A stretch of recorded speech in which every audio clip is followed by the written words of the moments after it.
Hey everybody, it's Christine Ernst, the Fat Ass Cancer Bitch, coming to you from the Cozy Writing Cottage. Oh, my on-air sign is not on. Here we go. Coming to you from the Cozy Writing Cottage here in Sandwich, Massachusetts on Saturday, March 8th. It's daylight savings tonight, or reversing daylight savings. We lose an hour, but we get a longer day, so that's quite nice, that trade-off. I got a new car last Saturday. Well, new to me. It's a 2021 Honda HR-V with only 5,000 miles on it. It was literally actually driven by some little old lady up in New Hampshire for a few years. It's mint, it's beautiful, it's white, and it has heated seats. It's quite wonderful. It's a little sportier than the red CR-V that will be going to Julia soon because she's about to get her license. And not coincidentally, this week my husband's car bit the dust on Wednesday. Now, Julia, on her permit, was practicing driving. They were driving home from school as it started to sputter as Michael in the passenger seat frantically looked through the manual for reasons why all the warning lights on the dash would be blinking all at once as she navigated the very windy, very hilly, but blessedly not busy Pimlico Pond Road as the car got slower and slower and slower, and all systems, brakes, steering, lights stopped functioning.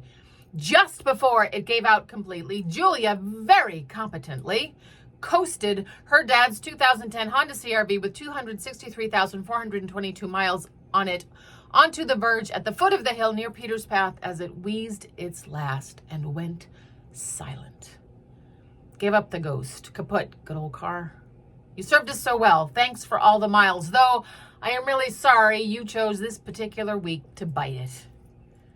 We are now shopping for a little truck for Michael because the guy needs to haul stuff around the dump, Home Depot, furniture at the restore. He'll use it a lot for work too, and it's my opinion that they should chip in since even a used Ridgeline with 40,000 miles on it and only a few bells and whistles is going to cost us effing $30,000.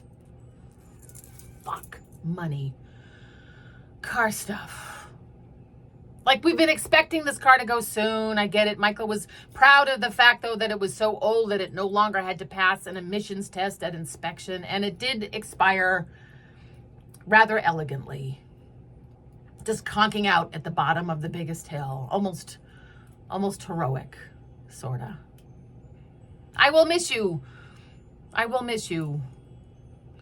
Little weird metallic, greeny, bluey, gray Honda with the tan interior that just never looked clean.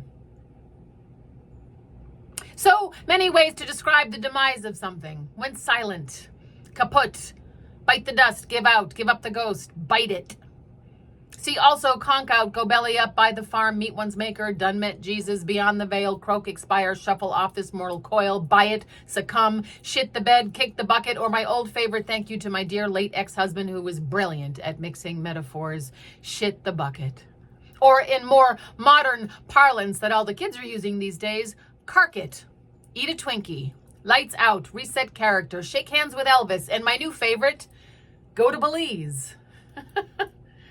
We will be shopping for a truck for Michael this weekend before the tariffs hit and everything becomes 80% more expensive than it already is. It's weird. We had always planned on getting an EV or at least a hybrid next.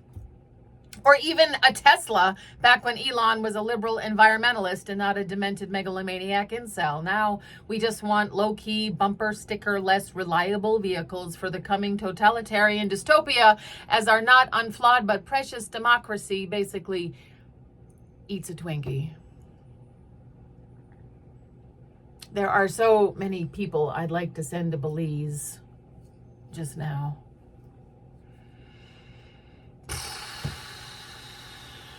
Yesterday, as I drove my wonderful new little car to work, a little too fast, frankly, on Bordley Road, I noticed a small bird, a titmouse, pecking at some paper in the road.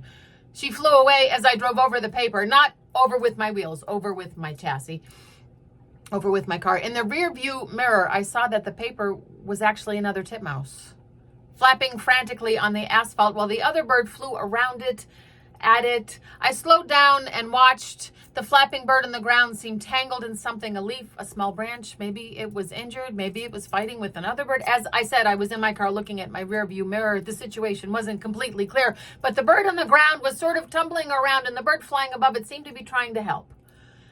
I drove on because I was in such a hurry, as usual. I considered for the next 8 miles turning around and going back. I created a whole horrible narrative for this tangled titmouse and felt guiltier and guiltier with each mile. By the time I got to the highway, I was sobbing my head off. By the time I got to work, I had rationalized my behavior because bird flu. And I occasionally eat chicken. And those birds were probably just horsing around the way birds do, right? On the way home last night, I drove really, really slowly down Bordley Road, looking for signs on the asphalt of a squashed titmouse. There were none. I cried with relief. I will turn around next time, though.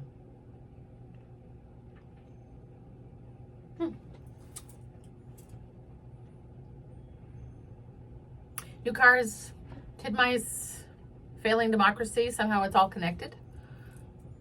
Paying attention to small things, taking care of tiny helpless things, tiny helpless creatures. It's International Women's Day, whatever that means. Go women! I mean, it should always be International Women's Day. It should always be International Humans Day. It should never be International Men's Day because fuck you guys. You've had the spotlight for too long.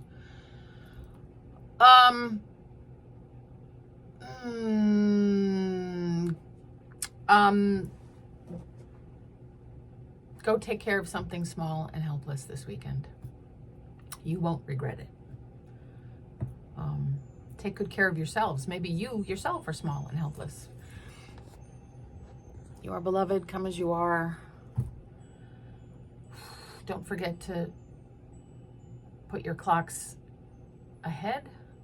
Spring forward, fall back. So you set your clock ahead an hour at 2 a.m. Or maybe you have one of those clocks that will do that automatically. In our house, we have 17 clocks that we have to adjust. There are a couple that we just don't bother and I just don't look at for 6 months and then it's right again. Which is how I'm approaching the news lately. I'm just not looking and maybe in 6 months it will be right again. Or maybe not. Take good care of yourselves, beloved folk. Thanks for being here with me. I'll see you next week.